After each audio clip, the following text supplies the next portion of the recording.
Welcome back to the Diesel Tank Podcast. My name is Jacob, I'm Kevin. and we are your hosts. Thanks for stopping by.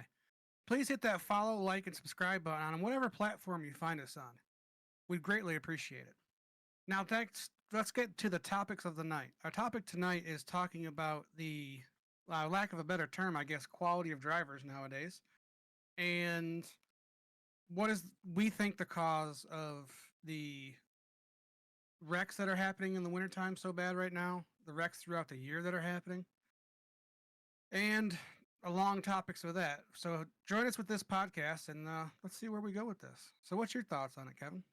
Well, um, everything that I've read, doing research on this topic, it looks like over the years that the mega carriers have come a long way with the amount of time they're requiring their students to be driving.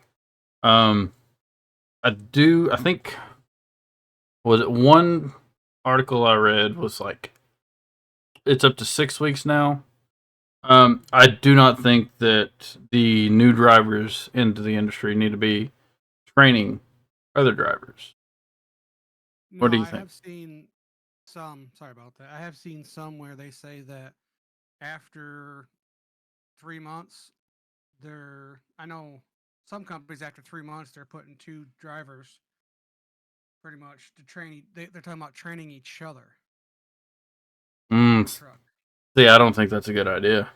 Because if you've got two new drivers, they maybe from Florida where they don't have snow, they don't have mountains, Yeah. nothing like that. They're not gonna, and they send them out, out west or out to the northeast where there's mountains. That you're asking for trouble. I'm under the belief, and it's not a popular belief, but I don't think trucking companies should be allowed to train other than in wintertime. So that way, every driver is forced to deal with the inclement weather during that time of the year before they are allowed to be on their own. Because let's be honest, driving in the summertime is easy. Well, for some, it's easy. But for majority, driving in the summertime, the nice weather is super simple. Mm-hmm. But as soon as that snow hits and a little bit of ice hits, they all start freaking out. And, now with TikTok out there, you see a lot of people trying to give out advice. But I feel like a lot of drivers today, a lot of that advice falls on deaf ears until they're in the situation and then they panic. And we I'd all know what panic does in bad weather, you know? I'd agree with that. You know, But uh, yeah, I'd definitely say that they need to be doing their hiring and training in the summertime, or maybe I don't know about 6 months, but probably 4 months, like the last 4 months of the year. yeah, Have your student drivers with a more experienced, 5 year plus driver, yeah. because surely after 5 years you've driven in everything. Well, yeah. And I think also that helps with, because in my opinion, you can show people how to put chains on trucks, right? Oh, excuse me. I was showing when I first started driving 15 years ago how to put chains on. Mm-hmm. There was a little hour-long class of how to put chains on, but could I efficiently put chains on my truck? Probably not. In all honesty, I've never have. Yeah, I've also been under the mindset that if it gets snowy and shitty to the point where I think that I need to put chains on, it's time for me to pull over and park it. That's the mindset that I roll with. I don't agree with throwing chains on and continuing down a road that is already glassed over in ice and had a bunch of wrecks. I mean, let's be honest, they throw those chain lights on when the road conditions get to the point where where you shouldn't be on it. right. So what's the point of being on it if Mm-hmm. you know what I mean? So that as soon as if I'm up north and they throw change lights like that up in the northwest, I guess it's time for me to park it and go to bed. Yep. You know. Yeah, I'd agree with that. But that's just my opinion. But there's companies out there that these guys think that they need to keep going, and their companies kind of push them too. So I think if you've got new drivers that you're bringing on that maybe okay, so have a hiring during the summertime, that's fine. Mhm. But maybe see, and that's the hard part because there's so many new drivers every week and every month coming to these companies, right? So what I'm about to say is probably unrealistic to do, right? But like maybe if you hire someone in the summertime that they have to go ride with another driver for a month or two in the wintertime to kind of not retrain them, but kind of show them the ropes of being on the road during the wintertime. Yeah, yeah, I'd say that. I can see that happening. I mean, I do feel that's kind of unrealistic um, for the mega carriers to expect that, but I I do mean, see yeah, where you're going with it. yeah, yeah, and I agree. I think it's a little unrealistic. But here's that's just the winter driving part of it, and we've seen it already. A lot of the what a week ago, 2 weeks ago, Wyoming and all of them on 80, they got hammered for a little bit there, and the amount of wrecks that happened immediately Hmm. is astronomical. I and I, maybe I'm crazy. Like I said, I've been out here 15 years, and I think 15 years ago, I don't know if it's because of social media, you hear it more, and it's more on the internet more, but I feel like the number of wrecks have drastically increased, not just in commercial vehicles, but in passenger vehicles over the last 15 years. I'd agree with Now, that. now I do know that every year the number of people on the highway increases significantly. People getting their driver's license, new drivers, and all that stuff. But I feel like, do you think it's because of social media that we know that? Do you think there was the same amount of wrecks as always, or do you think, and now that we see them because of social media, where we have access to these wrecks faster and able to notice more, or do you think that the wrecks have increased and social media just amplifies the ability to be able to see it? I think social media definitely makes it more instant that we're seeing it. I don't know that. Yeah, I'm trying to look up and see just Wyoming how many wrecks they've had this year. Um, but I do think social media plays a part to it. Um, people are constantly looking at their phones now. Um, like that, and people just they're not prepared for it. I've seen that. I've had that happen to me firsthand. I was running down US 75 in Tulsa, and had somebody spin out in front of me, and I ended up hitting them Yeah. on the snow and ice, just simply because they'd never driven on it and they thought they knew how to drive. Well, and I think since 2020, with the big pandemic and stuff like that, I do feel like that um the number of drivers that are out there now in semi trucks and probably personal vehicles too. I know there was a few states out there, I don't know how many exactly, but that were just people were coming in for their CDLs. They didn't even have to take a road test. They just come in, showed that they passed the written test, and they were given their CDLs. Oh wow, I did not know that. Yeah, I'm pretty sure. I mean, that was the rumor, anyways. Like that's what California was doing, where they weren't even giving them a road test, and if they were, they weren't even riding in the vehicle with them. They were riding in a separate vehicle and just following them. And to me, in that aspect, shoot, if I would have had that happen to me, I would have passed flying colors. I wouldn't have gotten no points off of my driving test Mm-hmm. because you can't see me make mistakes. Yep. You know, in Yeah. my opinion, you can't see anybody make mistakes if you're not in the truck with them. Yeah. The I that is definitely not a good practice to start doing. Like that. That's not good at all.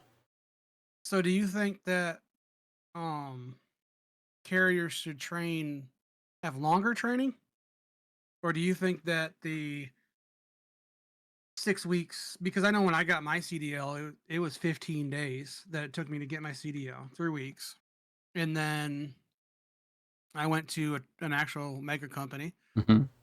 and um had to ride with a trainer for 6 weeks, I think it was 4 6 weeks, Hmm. and I was on my own. Well, see, when I got my CDL, I did all of my stuff on the job because Hmm. it was oil field. But I also was hired on with my permit, so I'd already passed the driving or the written test. Right. But they let me take as much time as I needed to feel, confident enough driving the truck to where I could pass the CDL test, the driving portion Right. of the test. And I think I did that for probably every bit of 2 months, 2.5 months. So, do you think 15 days is when these drivers go to these truck driving schools like I did, Hmm. do you think 15 days is too short I just to think, get your just to get your license? well, and I know at least for the state of Oklahoma, that you're required to hold your permit for 14 days at minimum before you can even go attempt to take the driving test. Right. Which I mean, Which, I think my state was the same way. mhm. Go ahead, I'm sorry. Which I mean, if if you've went through, like, if you're in the driving school and you show competence being able to actually maneuver a truck, absolutely. But your training with your company or whatever should definitely be at least 2.5, maybe 3 months. Okay, so I have another question for you because this happened when I was in truck driving school. How many attempts do you think you should get before you're not allowed to get your CDL? Well, I know in the state of Oklahoma it's three. You get 3 attempts doing your driving test because it took me 3 times just because of nerves. But yeah, after 3 times, you've got to go back and do everything all over again. So in Mississippi, when I went to get my Class A at the truck driving school, once you did your 15 days, Hmm. because they did your road test right there at the school. Everything was done at the school. The only thing that wasn't done at school was your written test. You had to go to the DMV to get your written test. Hmm. But your road test and everything was done at the school. So we had a woman come in, passed her written test, did all that, but she failed 3 times in a row at the school. Like I said, they did the driving test at the school. Hmm. She failed 3 times and in 1 week, and they pretty much told her that she could come back and try as many times as she wanted until she passed the road test and the backing test, and then they would send her over to get her license, like the hard copy of her license. Yeah. I seen her 6 months later. We ended up working at the same company, and she said it took her 3 months to finally Jesus. pass her CDL. That's wild. I feel like you should, you know, if you try your 3 chances and you don't get it, go back, do the class again, and then if you don't pass it after the second go around, that's it. You're done. What if it went to as far as like you did your first attempt, Hmm. right? And went through the class and you failed 3 times. Yep. What if you had to wait a year before you could do it again? Hmm. That's a You know, pretty good idea. you know what I'm saying, to give you time to think about and study more, and because I mean you've already passed the written test. Once you have your permit, I forget how long you have to go, how long you can have your permit for. I think you can pretty much have it for indefinitely, technically. I think I'm not 100% sure. I know in my state it's 6 months. 6 months. Yeah. Okay, so what if they extended that out to a year or whatever, year and a half, whatever, 2 years that you Hmm. could have your permit for, and then if you failed your first time, you went to the class, did your classes, blah blah blah, 3 times, you have to wait a year. Then you can go back and do like a little mini refresher course. Yeah. You don't have to go through the whole process all over again because we all know that's a pain in the butt. Hmm. And then you have to, um, then you can take your road test again. I'd agree to that to some degree. Because the woman that did it in ours, the thing that she kept failing was the backing portion of it. Hmm. She kept getting too many points on her backing. Yeah. And then at the time I went to school, they had manual transmissions. They didn't have automatics, Hmm. and she was struggling with the shifting. Hmm. Now I hear that school's got automatics, Yeah. so the shifting portion's out of it now. Yeah. And like from videos that I've seen, anymore they're having people do like do their practice driving and stuff on a simulator. Like they've got a big dashboard and all set up like American Truck Simulator. Yeah. And well, yes, that'll get you used to maybe some of the movement of pulling a trailer and backing a trailer. It's still not going to be the same as you actually being in a truck doing it. So I kind of disagree with those simulators. I don't think they're useful. Hmm. Only fact is in the form that they are right now. Yeah. I don't find them useful. Because like you just said it, you don't get the feel of a truck. You don't get to feel the movement of a trailer. Because let's be honest, it's only held in by a little pin. So, they don't feel that trailer pushing them. They don't feel that trailer pulling against them. They don't. Now, if they could design a simulator that you actually physically sat in and you felt all the movements of the road and felt, because let's be honest, you're driving a personal vehicle and you feel that little groove on the edge of the road before the rumble strip in a car that really doesn't drag you off the road. No. In But a in an 18 truck, wheeler, in an 18 wheel, that's on that little groove in the road or where they're paving the road or whatever. That's another gun will yank that steering wheel right out of your hands. Mm-hmm. So I don't think the simulators are really doing anybody any good. Unless they could put that into the programming of the simulation, and have the force feedback on the steering wheel that they're using. Yeah, it's definitely not gonna feel the same. Or if they got one of those simulators where that you see them on TikTok and you see them on YouTube and stuff like that, where the people are actually in a simulator that actually moves while they turn the wheel and do all that stuff. If they could make one of those to kind of move like a truck, Yeah. then I could see where they could be useful. But nowadays, I mean, these simulators, you're just sitting in a makeshift. And honestly, it kind of reminds me of, I don't know if you remember these or not, but you'd go to the old arcades and they'd have that Trucking Across America game. Mm-hmm. Yep. Where you were sitting. That's pretty much what it reminds me of. Is it's Trucking Across America, because that's what the little box that you sit in looks like. Yeah. I'd agree with that. I don't know if these simulators are where they need to be useful in training. Yeah. Because let's be honest, they're not going to. I mean, you've played American Truck Simulator with the shifter and stuff like that, like I have, and there's no way that shifts like a real truck. No. The concept is there, but I mean, it won't let you float gears. It'll grind. I mean, you can do it if you played it long enough, but to float a gear on a simulator like that, you can't do it because the RPMs aren't where they need to be. Stuff like that. So like, granted, in the simulators, technically, you're not supposed to be floating gears. You're supposed to be double clutching if they have that process. Yeah. But here's a real question that I have. Talking back about truck driving school and simulator stuff like that. Do you think that truckers should be able to have automatic restrictions?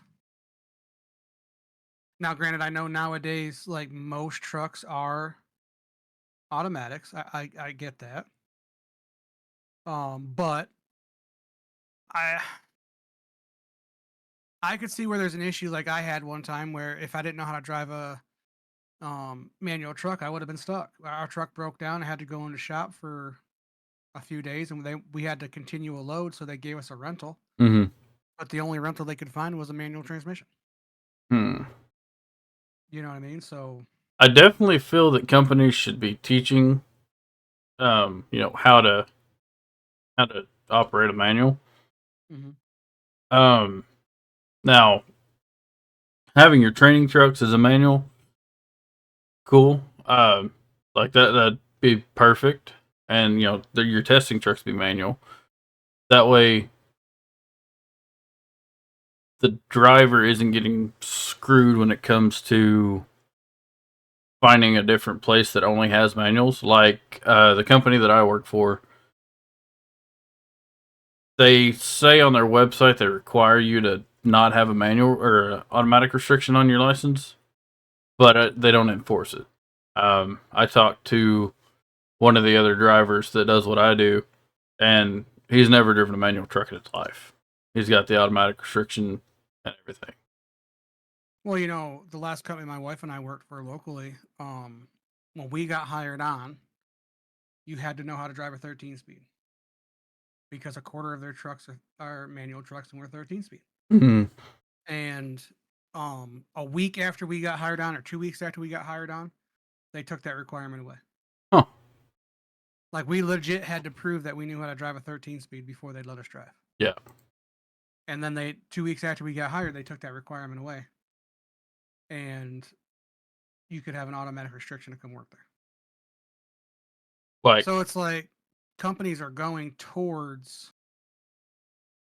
automatic restriction truck drivers, I guess. I mean, in a way, mm-hmm. because that's what they're getting nowadays. Most trucks, I think, you have to special order a manual transmission now. Probably. So I don't know, man. It's kind of rough. And like with the automatics, I feel like they preach longevity of the transmissions, but I don't see it actually it bearing fruit. No, I don't know. The truck that I'm driving right now has got the automatic manual. It's the Eaton Fuller where they took the manual transmission and put the manual transmission on. Yeah, put the manual or the automatic solenoids and everything on top. Right.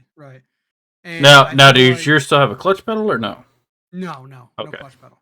Because I drove one when I first started pulling hoppers that it was an automatic or an automated manual, but it still had the clutch pedal, and that thing was junk. I've never driven one like that. I've driven the one that I have now, and then but I've never driven one with a clutch pedal in it. Mm-hmm. But I feel like if that version where I was getting at was with that version transmission, I feel like you still have a feel of a manual because it still rolls back. Mm-hmm. You know what I mean? It still kind of shifts like a manual transmission.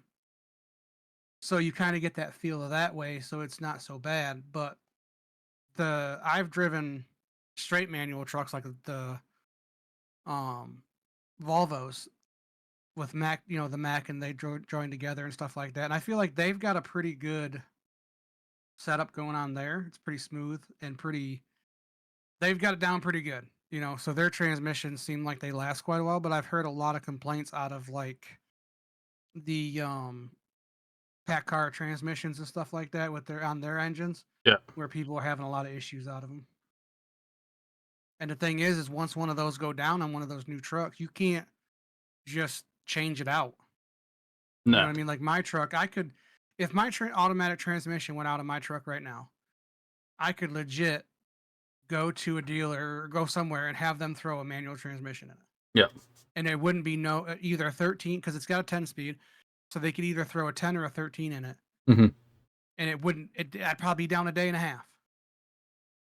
But these new transmissions in these new trucks, you can't do that. You got to literally pull the whole transmission out of it, put a whole, So I don't know. I feel like they should have gone that route to where you could interchange them if you wanted to. Yeah. Because I don't trust these transmissions the way they are now, man. They're pretty rough. Yeah. Like, we've got, like the company I work for, we've got Max and we've got a couple Freightliners. I do not like the way the Freightliners shift. The Max shifted a little bit better. But I feel like, putting power from the engine to the ground, it's not doing as well as a manual would, I think. Like I still prefer manuals over automatics any day of the week. But I think like the automatics for what we do are a great thing. We're Do you doing a lot of city driving. do you think the automatic transmissions have created the problem with the driving, the issues that we see with the driving and the wrecking and stuff like that in winter conditions? Do you think the straight automatic transmissions are causing or have any effect on that? I feel like they do actually. I feel like that is like because you don't have as much control of when you're putting power to the ground in an automatic because it's an automatic. Right. I feel like you lose that connection with the truck on icy conditions with an automatic because I feel like the with all the bells and whistles that they have on these trucks nowadays and the automatic transmissions, I feel like the um trucks are harder to judge what they're going to do Mm-hmm. because you can't control when they're going to shift down. You can't control when it's going to shift up. I know with a manual transmission, if you got stuck somewhere, you could put it in a higher gear and let it lug down a little bit, and most of the time you could get yourself out of a situation. Yeah. With these new, and I a lot of these new drivers don't know that. Yeah. You know, Yeah. Like and go ahead. and I think I don't know. I think if they had that training in the manual transmission, like they would kind of because I feel like because I've driven manual transmissions, I can kind of understand the automatic and what it's going to do before it does it because it's just a slower shifting than Mm-hmm. a manual transmission would do. Yeah. Um, I have not I have not operated an automatic in like the snowy and icy conditions yet. I have a Really? feeling I'll be going with my company back up to Minnesota my next go around out. And I don't know what the weather's looking like up there right now, Not but good. but I feel like I'm gonna have that experience for too much longer. Um, I know one of my good friends here in town that works for the same company. He's going to be heading up out to Louisville, Kentucky. Um, I guess he's going to be leaving Sunday. Drive out there. So, the last I seen, it was a little bit chilly out there, but it wasn't horrible. Yeah.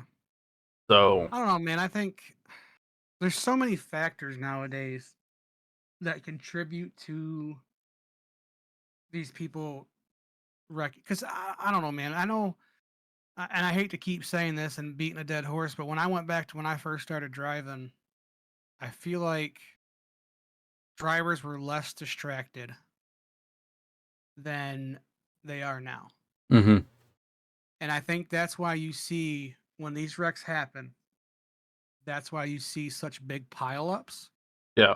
is because drivers are so distracted. Yeah, they say, we put driver facing cameras in, stuff like that, blah, blah, blah. And they're supposed to, like some of these new driver facing cameras, I don't know if you've heard about them or not, but they are, their AI software in them is there to detect you picking up a phone. Now we have driver facing cameras in our trucks at work, and they will like if you say I reach down to my right to check what kind of time I've got on my clock on the tablet. It'll ding you for distracted driving and it'll drop your driver score because we use the Samsara system. Mm-hmm. And now there are blind spots where that camera can't see. I'm not condoning driving while Right. looking at your phone or anything, um, but there are blind spots if you know where to look. Yeah. Our cameras will ding us for distracted driving, not wearing a seatbelt, um, harsh braking. Like a lot of times, like while we're sitting in the parking lots after picking up what we're doing, we've got to slam on the brakes to get our load to shift forward so we can make some more room to pick up the rest of the stores. And it'll ding us for that. And I think there should be a speed that it picks up harsh braking, but under 10 miles an hour harsh braking, I do not think it should be a deal. Yeah. And I think a lot of this stuff in a way, and I'm kind of an old school style driver. I think is I'm kind of against driver facing cameras, but I do have a forward facing camera in my truck, Mm-hmm. and I do think that cameras down that face down the side of vehicles are a good thing, because it keeps everybody honest. Yeah. If anything should hopefully happens, that doesn't happen. Anything's possible, but I think that all these cameras, like the driver facing camera and all this stuff that it does, is a good thing to a point. Yeah. But I think it puts drivers on edge. It They causes stress. they And that in turn could cause, these wrecks that we're having because you're always on edge that you don't want to brake too hard. You don't want to swerve to try to miss a wreck a little bit or, try to change lanes quickly, I should say. Not Mhm. swerve, but change lanes pretty quick to try to miss a wreck or something like that. You're so worried about these cameras dinging and well, threatening your job, because my old job, I never had to worry about a camera inward, outward, nothing. Right. Going to having a camera on you facing inwards and outwards, it's kind of it's a good thing and a bad thing. Like I don't feel stressed about the camera going off. If the camera goes off, the camera goes off. Oh well. What are they gonna do? Call me and tell me, hey, you need to not do this? Okay. Right. And if you're good at your job, you really shouldn't have the issue of, am I gonna get fired because my camera went off? Right. Right. Like as long as you're doing your job to the best of your ability and fulfilling your duties, there shouldn't be an issue. Yeah. Where I But see an issue is with the false reporting, though. Right. So yeah, because I was driving a truck that had inward facing cameras, mm-hmm, and they had the same kind of system that you had, and it was early morning, and I was just hanging out, just driving, yeah, right?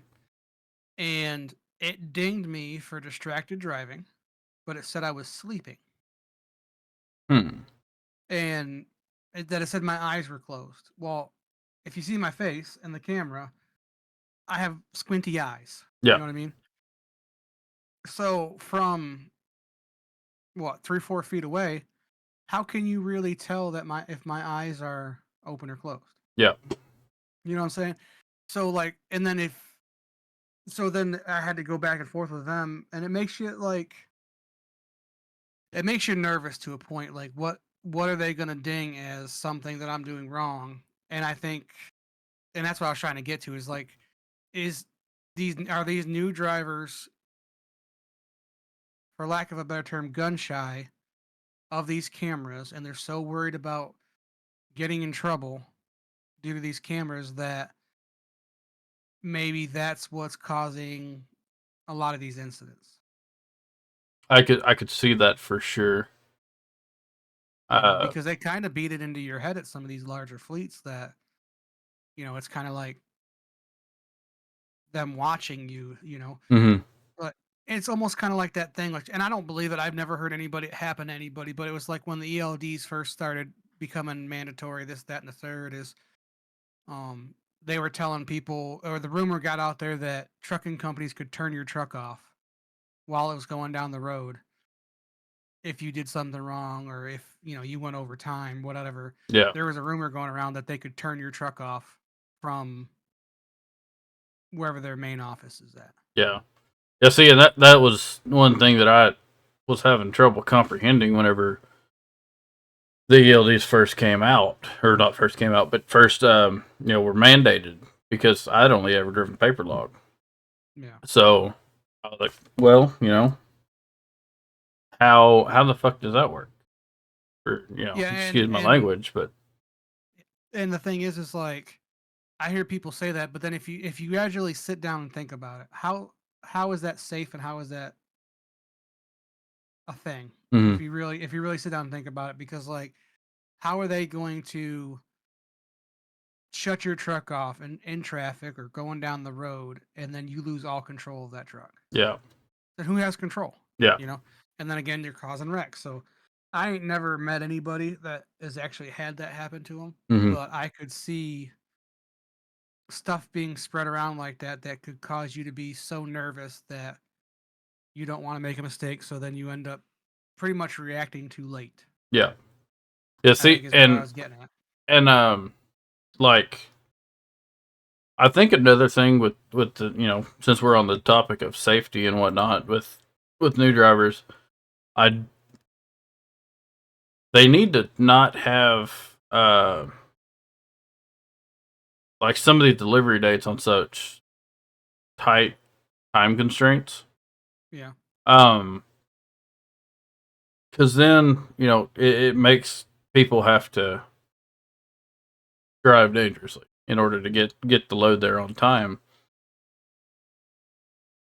Well, do you here's a little piece of history.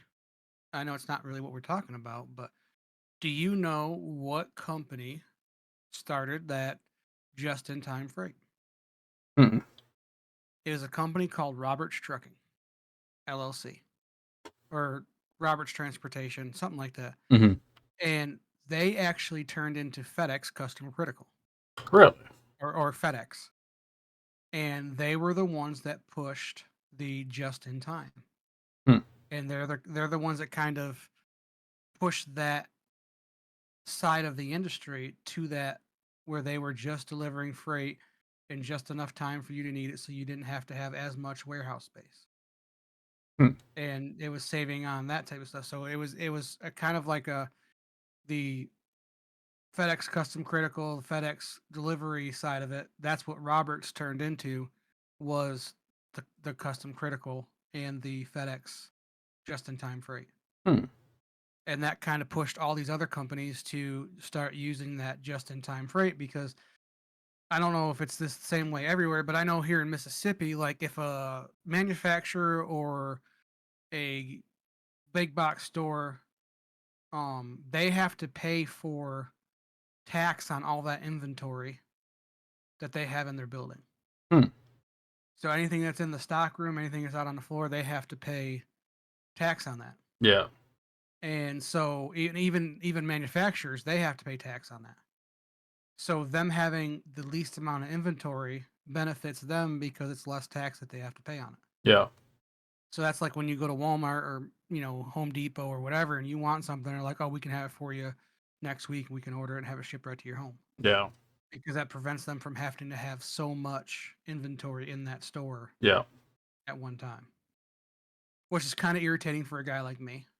Yeah, me too. Because I like getting what I need or want instantly. Yeah. I'm very impatient, and that causes me to, even when we're doing these podcasts, kind of step on you and stuff like that, because I'm a very impatient person and I try to get my thoughts out all at once. But anyways, let's bring this back to where we were supposed to bring. We kind of went off on a wild tangent there on a lot of other stuff, but Yeah, we tend to do that. yeah. So anyways, so do you think that this winter driving and all these wrecks that seem like they keep happening more and more and more every year, what do you think the main cause of that is? I, Lack of training, or do you think it's carelessness, distracted driving? What do you think in I your mind would be the cause of it? I feel like it's a compound of a lot of different things. All everything you mentioned plus more. Yeah. Like we said with the your appointment times. Oh, you've got to get from California to Texas, right, for a new driver. Oh, you've got, you know, 3 days to do it. Well, if you're delivering in East Texas, you're spending all day driving. That's one day right there, just driving in Yeah. Texas. Yeah. Um,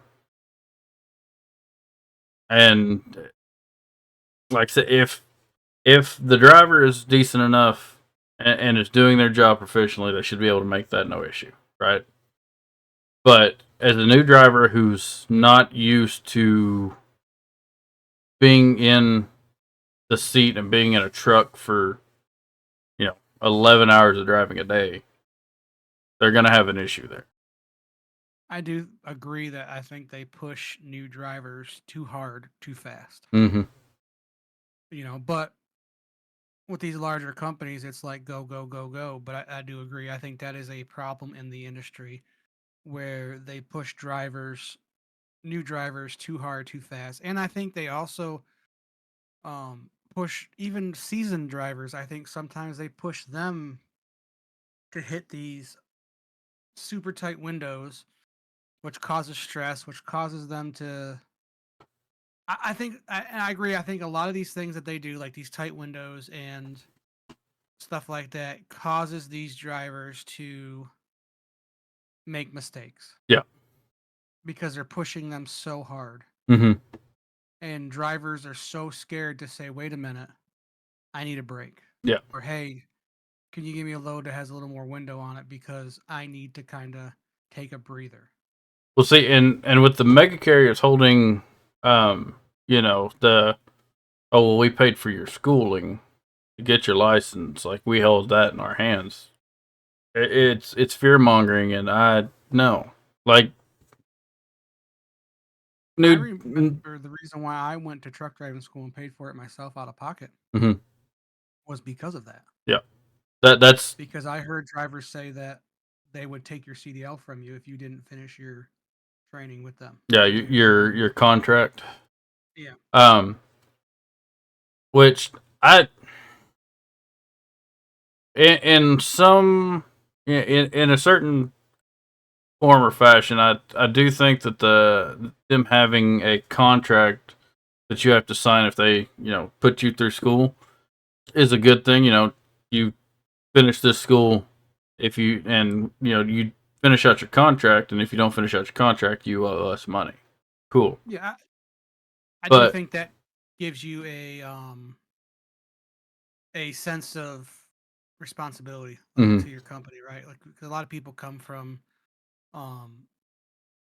just whatever type of job, you know what I mean? To where jobs that you don't have to really have any standing with. It's just, your basic Walmart, fast food restaurant type stuff. And that kind of gives you a position to where, like, hey, you have to fulfill this contract. Mm-hmm. And I think more people should fulfill the contract because I see a lot of companies that people are surprised when they get that bill for $6,000-7,000. I'm like, oh, I know it was a 1-year contract, but I was there 9 months. Yeah, but you didn't do that 1 year. I mean, that was what you agreed to. Well, see, like, I think, if you're 9 months into your contract, right? Then you should definitely not have to pay back that full $6,000. Yeah, I do think that's kind of crazy. Now, that's, not to say that, if you go to mega carrier and they pay for your schooling and all that, the day you get done and all that before you sign a contract, bounce out. No, don't do that. Yeah. But, like, I don't know. It's just, it's another one of those deals where it's a lot of things compounded into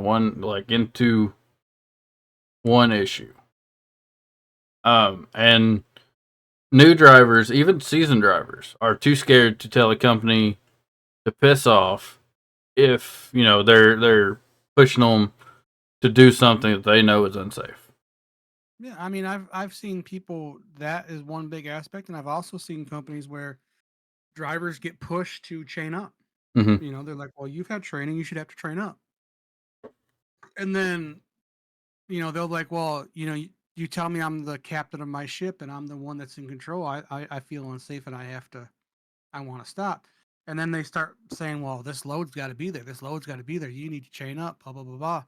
And it's like, well, how am I so-called captain of this ship if I say that I feel unsafe and I'm forced to shut down, but your dispatch is telling me to keep going, and then you call safety and and say, hey, look, I shut down, dispatch is telling me to keep going, and then the ones that are supposed to say, well, okay, we got your back because it's you didn't feel safe, so you have responsibilities to this truck. They turn around and they tell the drivers that, even the safety department tells drivers that, hey, if you feel unsafe, stop. Mm-hmm. But then you have dispatchers telling the drivers, you can't stop, you got to keep going. Yep. The slow's got to be there. And then you call safety up and being like, hey, I feel unsafe, and then I was told to keep going by dispatch, and then I wrecked, and now you're firing me for it. Yep. And I feel like dispatch has no repercussions for, and they can't say dispatch doesn't do that, because I've had it done to me with dispatch. Yep. And why is there no repercussion for that dispatcher that told you to keep going after you told me feel unsafe? Yeah. Why is the repercussion only the driver? Yep. And I feel like they put too much pressure on these drivers, too tight of windows Mm-hmm. on a lot of stuff, and it pushes these guys to make mistakes. Yep. And these companies are not taking responsibility for pushing these new drivers and seasoned drivers too hard to the point where they are making mistakes. Mm-hmm. You know what I mean? I think that, granted, does freight have to move and freight has to get there? Yeah. But I've been saying for years, let's kind of back off of this just-in-time freight. Yeah. Have a window saying, hey, you can deliver early if you get there early, but this is your delivery day. Yep. And I don't think, well, I'm thinking about it, Walmart, I've got a buddy that hauls a reefer, and you can't go into Walmart to deliver more than an hour early. Yeah. And or otherwise, they charge you. It's like, that's not okay. Like, that's stupid. Yeah. And that's another thing that they're doing to these drivers nowadays, that are forcing them to run crazy hours, and that's in these shippers and receivers like that. Like, you have a guy that says he wants to run days, right? He likes Mhm. running during the day, blah blah blah.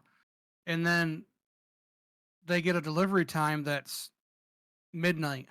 Yep. And they're normally driving from like 5 a.m. till 4 p.m. That's their normal drive time, and they've been doing that for 6 months, and then every day, and then you tell them, oh, by the way, here's a load that picks up at midnight and delivers, or picks up at 5 p.m. and delivers 8 o'clock the next morning. And now that same driver that's been driving days has to swap to nights on the fly. Right. And I think that's another thing that causes these wrecks out there. Mm-hmm. Because these, drivers are pushed so hard. But also, let's pull the elephant out of the room and talk about another reason why these wrecks happen so bad. Is what do you see here a lot of starting to come out now is these ghost logbooks. Yep. Where you've got these foreign truckers working for these foreign companies, truck owners that are putting logging multiple people into one truck, Mm-hmm. and allowing a single driver to use multiple logbooks like we used to do back in the day when we were on paper logs. Yep. Which, granted, I'm not going to say was the right thing to do at then, but e-logs were supposed to stop that. Now they got ghost drivers in these trucks, and they got one driver that's pulling multiple shifts, and no one's holding them accountable. Yep. Or they'll have two people in a truck, but only one person's driving. Yep. Or they'll have four people in one truck. I still don't know how they do that. I don't either. How that works with a logbook, but I've seen four drivers get out of a truck. Four full-grown men in a truck get out, walk into the truck stop. But I've heard and seen in the news about these ghost log, or what they're calling ghost drivers now. See, I really can't hardly stand being in a truck with another another grown man for the 8 hours that we sometimes have to do it. I don't like it. Yeah. And I'll do it if I'm asked to by my supervisor. If they're like, "Hey, you're gonna be riding with so and so this week," all right, I'm not gonna be happy about it, but I'll do it. All right, but that's only for 8 hours. Mm-hmm. Could you imagine being in a truck with 3 other dudes for 3 to 4 months at a time? Because some guys stay out for long times. Nope, ain't no way I'd be doing that. But what's your thought on these ghost logbooks or ghost drivers that you hear them talking about nowadays? See, I haven't really heard too much about it, so I can't form an Yeah, opinion about it. A legitimate opinion that would actually hold weight. yeah. I just seen a few videos on it on TikTok, and I've seen a few articles on it. They're not like gospel articles, but they're like, this is what I hear that what's going on, and Mm-hmm. it makes me nervous. You know, Yeah, like even driving my truck up and down the road next to these guys, I don't know if they've gone to sleep today or not. You yeah. know, I and mean, coming from what I was doing, I had a few weeks where I'd pull 2 to 3 days without sleeping, and simply drive, like just driving. But I had already acclimated myself to doing that. If yeah, that but I makes mean, even sense. even if someone like you that does that, that's still not safe No, no, no. Like I'm not because condoning doing it at yeah, all. the more you stay awake, the more you're driving, the more, and I guarantee you'd probably be one to admit it. The more complacent you get because the more tired you are, and the more Mm-hmm. likelihood you're to make a stupid mistake that could be catastrophic and turn into a major mistake. Exactly. So Yeah, it's just it's one of those things that yes, ELDs was supposed to prevent it. Um, Obviously, from this discussion, it has not. Um, yeah. but I mean, and we've got another episode where we're going to talk about ELDs and stuff like that, and I think this will be another topic. We'll have to bring this up again and kind of do some research on it and see if it's actually a real thing. I think it's not unreal. mhm, Do I think it's as rampant as they people are trying to make it be? I don't know. I am, but it's something to look into. You yeah, know what I mean? Like it's something to research a little bit about these ghost logbooks or whatever they want to call it. And there's got to be a way to prevent it. yeah. I mean, there's definitely got to be some kind of validity to what they're claiming. Um, like obviously, it's somewhat true if they're claiming it. Um, Now, just from my experience and the driving that I've done, I have seen some of these foreign drivers that it's questionable whether they actually went to sleep or not recently, Yeah, because they are driving like absolute poo. yeah. I don't know. I think there's a lot of drivers out there nowadays that have always been reckless when they drive, make stupid mistakes all the time. I do think that the training is a big problem. I mean, we're bringing this back around to what we were actually talking about. I do think the lack of training is a thing to a point, Mm-hmm. but at the end of the day, how much training is too much training? Yeah, yeah. Either you can drive one of these trucks or you can't. Mm-hmm.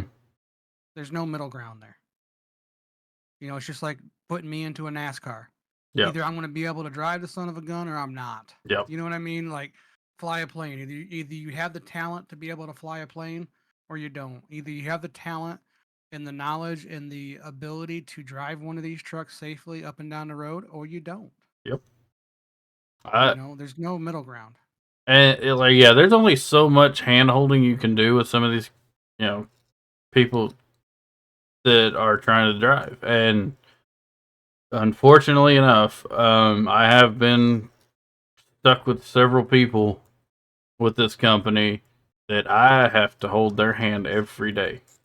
It's a constant struggle at each store to, hey, did you do this? Hey, did you do this? They're like, oh no, I forgot. if you can't get in a routine of what you need to be doing every time you stop the truck, probably ought not be doing this job. Yeah. Well, and I think where the large mega fleets look at like the training and all this stuff going on out there is you're an adult, you're not a child, Mm-hmm. and most jobs out there only give you a little bit of training before you have to go out on your own Yep. in a factory or whatever. So um why not? Why do we have to provide so much training in one of these trucks? You know? But because at a factory, you're more or less you're just putting people in close proximity to you, right? You're not putting the motoring public in danger. So that's why we have to have the kind of training that really needs to be done. I agree, but like I said before, is how much training is too much training. Mm-hmm.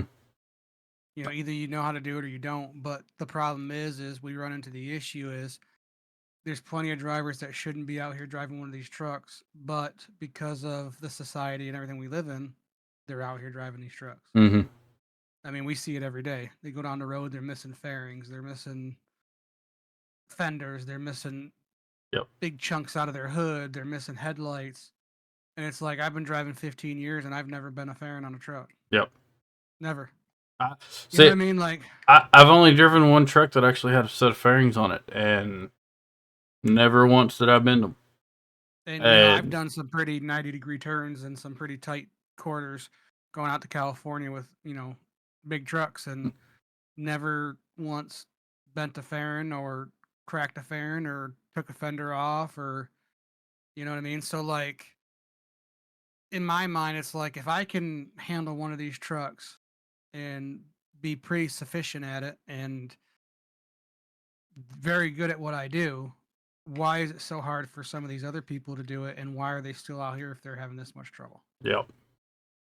Yeah, the money's great, but if you're broke down or tore up or constantly jumping companies, you're not making any money. No.